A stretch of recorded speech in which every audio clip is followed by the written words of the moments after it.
আসসালামু আলাইকুম। সম্মানিত শ্রোতা বন্ধুরা। কিছুদিন আগের একটি জরিপে দেখা গেছে, ইদানিং দক্ষিণ এশিয়ায় বই পড়ার হারটা কমে যাচ্ছে। হয়তো আমাদের দৈনন্দিন জীবনের ব্যস্ততায় অথবা সোশ্যাল মিডিয়ার প্রভাবে অথবা অন্য কোনো কারণে আমাদের দিন, দিন আমাদের জীবনের অতি প্রয়োজনীয় একটা বিষয় বই পড়াটা কমে যাচ্ছে। যেটা হয়তো আমাদের ভবিষ্যৎ প্রজন্মের জন্য একটা অ্যালার্মিং বিষয়। তো এই কমে যাওয়া বিষয়টিকেই যদি কোনো ভিন্ন আঙ্গিকে বা ভিন্নভাবে পূরণ করা যায়, তার ক্ষুদ্র প্রচেষ্টা হিসেবে আমাদের এই আয়োজন। আপনি হয়তো এখন অবসর সময়ে বসে আছেন, অথবা সকালের মর্নিং ওয়াকে, অথবা বাসের সিটে বসে আছেন। আপনি আপনার ফোনটা কানে গুঁজে আপনি শুনতে পারেন একটি বই। আমাদের এই দৈনন্দিন জীবনে যে বই পড়ার ঘাটতিটা হচ্ছে, সেই ঘাটতি পূরণের আমাদের ক্ষুদ্র প্রচেষ্টা হিসেবেই আমাদের এই আয়োজন। আমাদের এবারের আয়োজনে থাকছে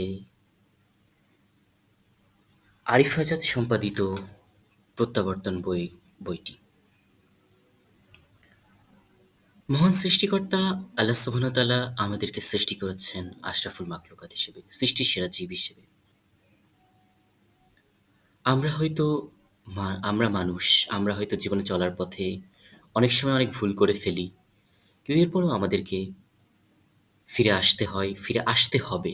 আসতে হয় না। অবশ্যই আমাদেরকে ফিরে আসতে হবে মহান সৃষ্টিকর্তার দিকে। মহান সৃষ্টিকর্তার পানে।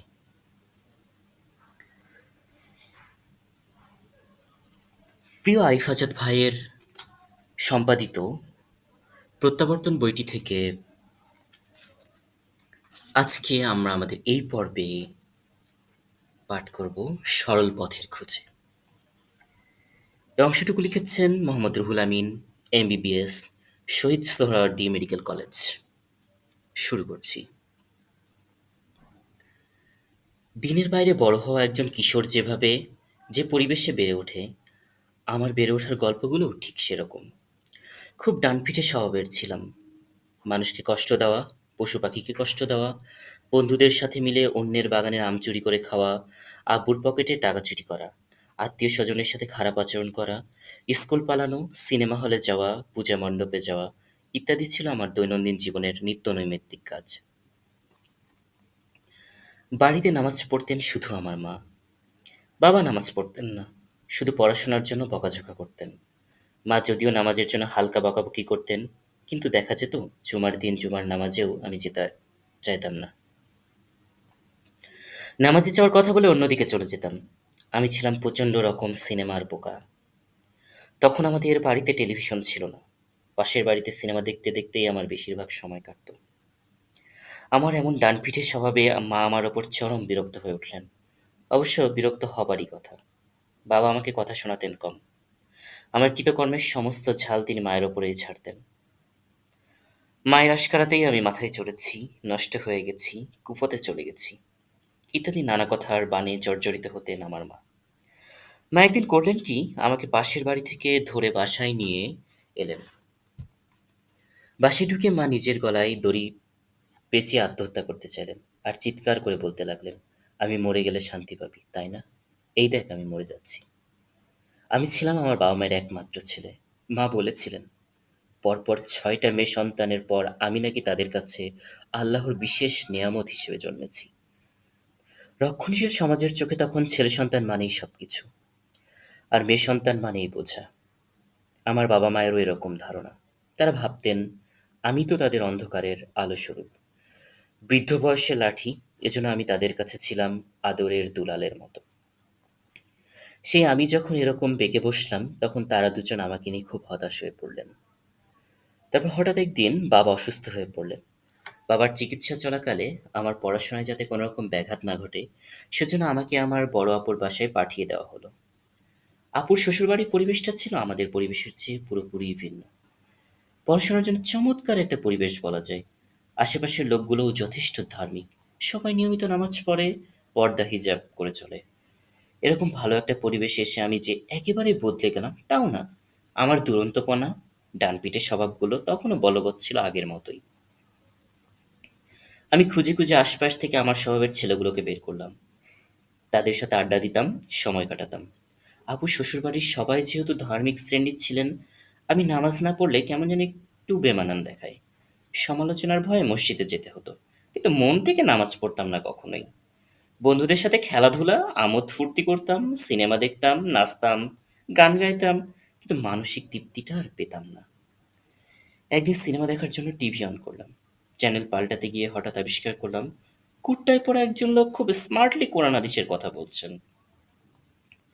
তার লেকচার শোনার জন্য নয়, বরং তার কোট আর টাইটাই যেন তার প্রতি আমার কৌতূহলের মাত্রাটা বাড়িয়ে দিল। ইতপূর্বে কোটটায় পড়া কোন লোককে তো কখনো হাদিস বলতে দেখিনি। চ্যানেল পাল্টালাম না, শুনতে লাগলাম। একটু পরে বুঝতে পারলাম তিনি একজন ডাক্তার। কিন্তু একজন ডাক্তারই না করে ধর্মপ্রচারে নামলো কেন, সেটা আমার মাথায় ঢুকলো না। লেকচারে এক পর্যায়ে শুনি লোকটা নিজেকে তুলনামূলক ধর্মতত্ত্বের ছাত্র বলে ঘোষণা দিচ্ছেন। আমি বেশ অবাক হলাম। একজন ডাক্তারের তো ডাক্তারি বিষয়ে বিশেষজ্ঞ হবার কথা। মেডিকেল সায়েন্সের কঠিন কঠিন টার্ম তিনি মুখস্থ করবেন, হাত উঁচিয়ে উঁচিয়ে সেসব মানুষকে বোঝাবেন, এটাই তো স্বাভাবিক। কিন্তু ই আবার কেমন ডাক্তার, যিনি কঠিন মেডিকেলীয় টার্মের বদলে স্টেজে দাঁড়িয়ে কোরআনের আয়াত নাম্বার, হাদিস নাম্বার, ফতোয়া নাম্বার, বেদ, গীতা, রামায়ণ, বাইবেল, ত্রিপিটক থেকে এক নিঃশ্বাসে বলে যান। একটু থামাথামি নেই। স্টেজের সামনে রথী, মহারথী, সেলিব্রিটি, ধর্মগুরুরা আসেন। সবাই এই লোকের উপস্থিত বক্তৃতা, মেধার তার প্রয়োগ দেখে অবাক। একটু পরপরই সবাই হাততালি দিয়ে লোকটাকে অভিবাদন জানাচ্ছে। একটা লোক কিভাবে এত কিছু একসাথে মুখস্থ রাখে, তাও আবার বইয়ের নাম, পৃষ্ঠা নম্বর, লাইন নম্বর সহ। আমি অভিভূত হলাম, এটা কিভাবে সম্ভব। ছোটবেলায় শুনেছিলাম কোনো এক বিখ্যাত ব্যক্তি নাকি যে কোনো বই একবার পড়ে বইয়ের পাতা ছিঁড়ে ফেলতেন। এর কারণ একবার পড়লেই নাকি তার সব মুখস্থ হয়ে যেত। সে বিখ্যাত ব্যক্তিকে আমি দেখিনি, কিন্তু কোটটায় পড়া এই লোকটিকে দেখে আমার মনে হলো আল্লাহ তাআলা মনে হয় কাউকে কাউকে অসীম অনুগ্রহ দান করে থাকেন। ইনিও তাদের মধ্যকার একজন। যেই চ্যানেলে এই লোকটিকে প্রথম দেখি, সেই চ্যানেলটির নাম পিস টিভি। আস্তে আস্তে নিয়মিত এই চ্যানেল দেখা শুরু করলাম। টিভি অন করে পিস টিভি খুলে বসে অপেক্ষা করতাম। কবে আসবে সেই কোটটায় পড়া লোকটি? কখন শুনবো তার মনোমুগ্ধকর কথামালা? লোকটির নাম জাকির নায়েক। ডাক্তার জাকির নায়েক। জন্মেছেন আমাদের পাশের দেশ ভারতে। নিয়মিত পিস টিভি দেখার মধ্য দিয়ে আমি খেয়াল করলাম আস্তে আস্তে আমার মাঝে কিছু পরিবর্তন আসতে শুরু করেছে। নামাজ পড়া শুরু করলাম নিয়মিত। এক একসময় লোক দেখানো কিংবা নেহাত সমালোচনার ভয়ে নামাজ পড়লেও এরপর থেকে মন থেকেই নামাজ পড়তে শুরু করলাম। আখিরাতের ভয় মনের মধ্যে জেগে বসেছে তখন। ওয়াজ মাহফিলগুলোতে যাওয়া শুরু করলাম। জামাতবদ্ধভাবে নামাজ পড়ার অভ্যাস করে তুলতে লাগলাম। বন্ধুদের নিয়ে আর সিনেমা দেখতে যাই না, আড্ডা দিই না, অহেতুক সময় নষ্ট করি না। দিন তখন আমার ধ্যান, জ্ঞানে পরিণত হতে শুরু করলো। আমার জগৎ তখন ঘুটঘুটে অন্ধকার থেকে আলোর দিকে ধাপমান। আমি আবিষ্কার করলাম আমার অন্তরে শান্তির মোলায়েম বাতাস দোলা দিচ্ছে। আলহামদুলিল্লাহ। নিজের ঈমানকে পাকাপোক্ত করা এবং আমলের পরিমাণ বাড়ানোতেই তখন আমার সব রকম মনোযোগ। দাড়ি টুপিতে তখন আমি যেন এক ভিন্ন জগতের বাসিন্দা। যে জগতে মৃত আত্মারা প্রাণ ফিরে পায়, মৃত অন্তর ফিরে পায় তার চিরন্তন সজীবতা। নিজের একাডেমিক পড়াশোনাতেও আগের চেয়ে বেশি মনোযোগ হতে শুরু করেছি। স্টুডেন্ট হিসেবে কখনোই খারাপ ছিলাম না। প্রাইমারি, মাধ্যমিক সবগুলোতে স্কলারশিপ পেয়েছি এবং জেলার মধ্যে প্রথম হয়েছিলাম। কেবল পড়াশোনায় ভালো হবার ফলে সকলের কাছে আমি প্রশংসার পাত্র ছিলাম। কিন্তু যখনই আমি দিনে ফিরে আসি, দাড়ি রাখি এবং নামাজ রোজার প্রতি ঝুঁকে পড়লাম, আমার চারপাশের চেনা পরিবেশটাই যেন হঠাৎ করে আমার কাছে অচেনা হয়ে গেল। আমার কাছের মানুষগুলো যেন দূরে সরে যেতে লাগলো। দাড়ি রাখার ফলে কত লোকের কত কটু কথা যে শুনতে হয়েছে আমাকে, তার ইয়ত্তা নেই। আমার দাড়ি নিয়ে স্যারেরা বিদ্রূপ করতো। আমাকে দেখিয়ে দেখিয়ে বলতো, ছেলেটা আবার জঙ্গির সাথে যোগ দিল নাকি? কিছু কিছু আত্মীয়দের কাছে শুনেছি আমাকে নিজেদের আত্মীয় বলে পরিচয় দিতেও নাকি তারা সংকোচ বোধ করে। কেন? কারণ আমার দিন, আমার লেবাস। মাধ্যমিকের পর ইচ্ছা ছিল নটরডেমে ভর্তি হব। পরে শুনলাম সেটা নাকি খ্রিস্টানদের কলেজ। সেখানে ভর্তির জন্য ক্লিন সেপ্ট হতে হয়। ভয় নটরডেমে পড়ার ইচ্ছাকে মাটি চাপা দিয়ে দিলাম। সবচেয়ে ঝামেলার মধ্যে পড়তে হয় যখন এইচএসসিতে রাজশাহী পড়তে যায় তখন। বাংলাদেশে তখন অস্থিতিশীল রাজনৈতিক অবস্থা বিরাজ করছিল। সবদিকে দাড়ি টুপিওয়ালারা, লোকদের ধরপাকড়, মার অবস্থা। আলহামদুলিল্লাহ, ক্যাম্পাসে এক কঠিন অবস্থা বিরাজমান থাকা সত্ত্বেও আমি সুন্নাহর ওপর অটল দৃঢ় ছিলাম। এরকম কঠিন অবস্থার মধ্য দিয়ে যেতে হয়েছে আমাকে। একদিকে কাছের মানুষদের বিমুখতা, একদিকে দাড়ি টুপির ওপর খড়গহস্ত পরিবেশ, অন্যদিকে মেডিকেলে পড়ার সুতীব্র ইচ্ছা। আলহামদুলিল্লাহ, মোহন রাবুল আলমিন আমাকে নিরাশ করেননি। আমি মেডিকেলে চান্স পেলাম। সোহরাওয়ার্দী মেডিকেলে কলেজে পড়ার সুযোগ করে দিলেন রব্বে কারিম। মেডিকেলে আসার পরে মনে হলো নতুন আরেক জগতে চলে এসেছি। স্যার আর ম্যাডামদের অবস্থা আরও খারাপ। সার্জারি ক্লাসে সেদিন প্রথম আমাদের ক্লাস নিচ্ছিলেন জৈনক প্রফেসর। ভদ্রলোক তার নামের আগে মোহাম্মদ লেখেন। পড়াচ্ছেন সার্জিক্যাল ইনস্ট্রুমেন্টস। আমার দিকে বাঁকা চোখে তাকিয়ে বলছিলেন, এটার নাম অ্যালিস টিস্যু ফরসেপ। এটা কিন্তু মুসলমানদের আলী রাদিয়াল্লাহু তাআলা আনহু এর ফরসেপ না। মুসলমানদের মাথায় মারামারি চিন্তা ছাড়া ভালো কোনো চিন্তা নাই।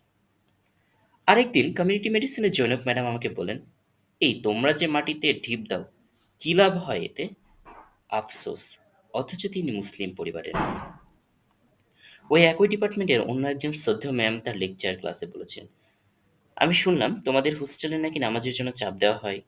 আমি যেহেতু একাডেমিক কাউন্সিলের একজন সদস্য, এ ব্যাপারে অবশ্যই দাবি উত্থাপন করব, যেন নামাজের জন্য আর ডাকাডাকি না করা হয়। মেডিকেলে একটা ব্যাপার আছে, চাইলেও কেউ স্যার বা ম্যাডামদের বিপক্ষে কথা বলতে পারে না, কেননা আমাদের পাশের বেশিরভাগ নাম্বার আসে ভাইবা থেকে।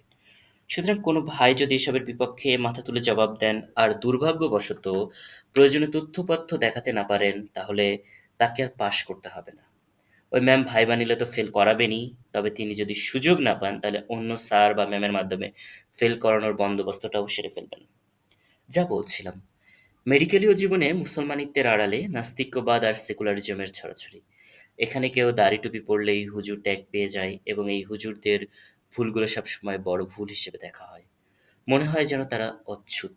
অথচ অন্যরা শত শত ভুল করলেও তাদের সবসময় মার্জনা চোখে দেখা হয়। বিষয়টি সামাজিক কাজকর্মের ক্ষেত্রে যেমন প্রযোজ্য, তেমনি পরীক্ষার ক্ষেত্রেও বলা চলে।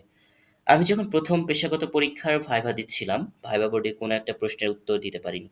শ্রদ্ধেয় ইন্টারনাল ম্যাম আমাকে বলেছেন, কি হুজুর, নামাজ পড়তে পড়তে তো কপালে দাগ লাগিয়ে ফেলেছ দেখছি। প্রশ্নের উত্তর দিতে পারো না কেন? খালি নামাজ পড়লে হবে, পড়াশোনা করা লাগবে না? নামাজের সাথে প্রশ্নের উত্তর দিতে পারা বা না পারা কি সম্পর্ক, তা আমি বুঝিনি সেদিন। ভাইভা বোর্ডে একজন পরীক্ষার্থী সব প্রশ্নের উত্তর দিতে যে সামর্থ্য হবে এমন নয়। তাই বলে তিনি আমার ধার্মিকতা নিয়ে কটাক্ষ করবেন? নেহাত ইসলাম বিদ্বেষ। অন্য কাউকে এরকম কিছু বলে এতটা মজা তিনি পান না, যতটা আমার ক্ষেত্রে পেয়েছেন। নিশ্চয় আমার মুসলমানিত্ব নিয়ে তিনি সন্তুষ্ট নন, অথবা অন্যরা যেন নামাজ না পড়ে সে ব্যাপারে তিনি অধিক তৎপর। এসব যে শুধু আমার সাথে হয় এরকম কিন্তু নয়।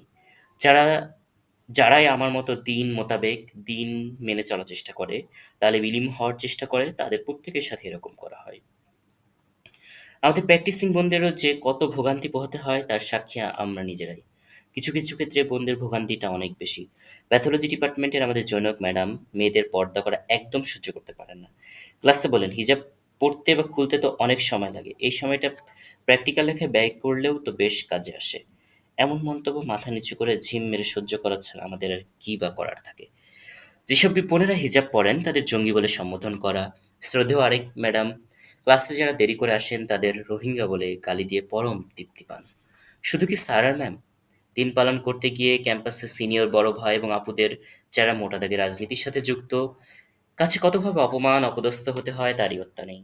কারো বার্থডে সেলিব্রেট না করলে সে ওগুলোকে টাকা চাইলে যদি টাকা দিতে অস্বীকৃতি জানায়, যদি বিভিন্ন দিবসে উপস্থিত না থাকি তো আমাদের অকথ্য ভাষায় অপমান করা হয়। তবুও যে হিদায়াতের রাস্তা আমাদের সামনে খুলে গেছে, শত প্রতিকূলতা সত্ত্বেও সে পথে অটল থাকার চেষ্টা চালিয়ে যাচ্ছি আলহামদুলিল্লাহ।